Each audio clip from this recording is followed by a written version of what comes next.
you ever tried to assemble a piece of furniture without the instructions?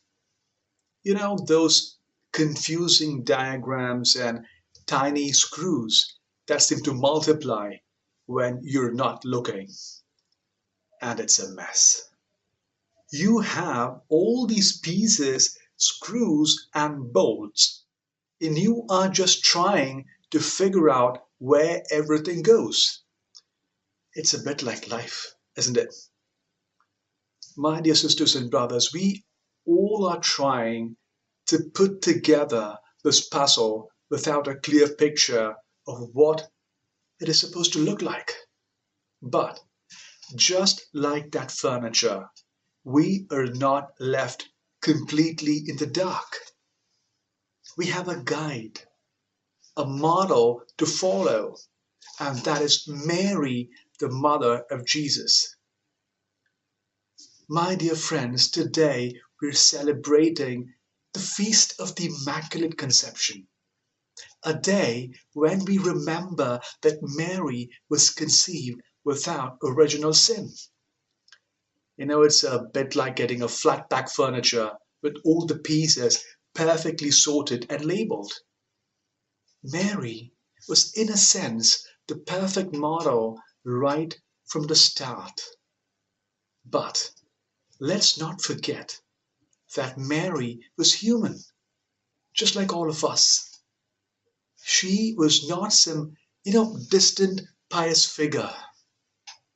Mary, the mother of Jesus, was preserved from original sin from the moment of her conception.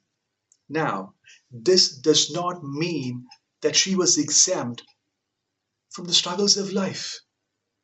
Mary's life was not a fairy tale. She was a young woman who faced challenges, who had doubts and fears.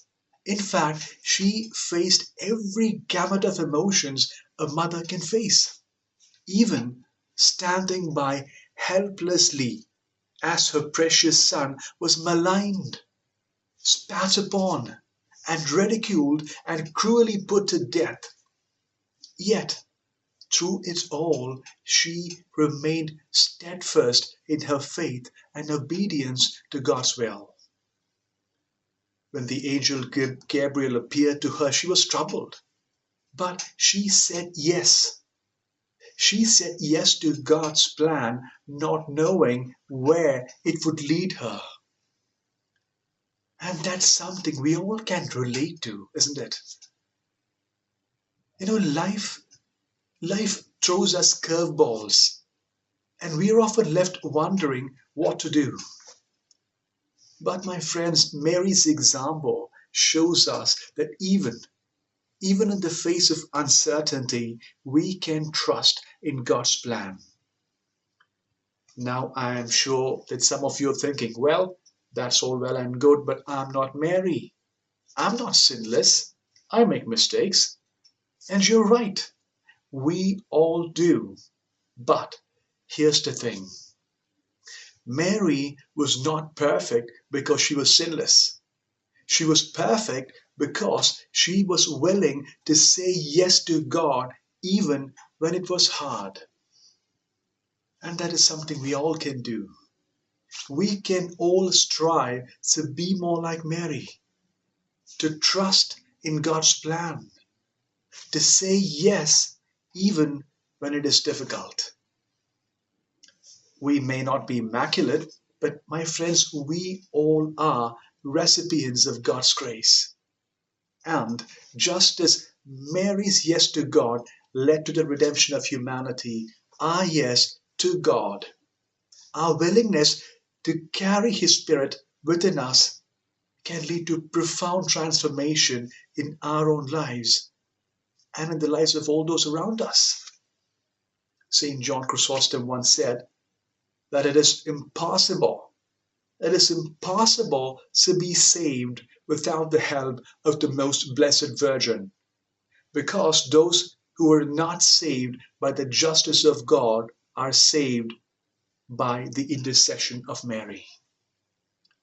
So, my friends, as we celebrate the feast of the Immaculate Conception, let us remember that we are not just celebrating Mary's sinlessness, we are celebrating her courage, her faith, and her willingness to say yes to God even when it was hard. And my friends, let us try to follow her example in our own lives. And remember, even if you feel like you are trying to assemble a piece of furniture without the instructions, you are not alone. You have a model, a guide to follow. And just like that piece of furniture, with a bit of patience, faith, and maybe a few missteps along the way, you will eventually get it all put together. God bless you. Amen.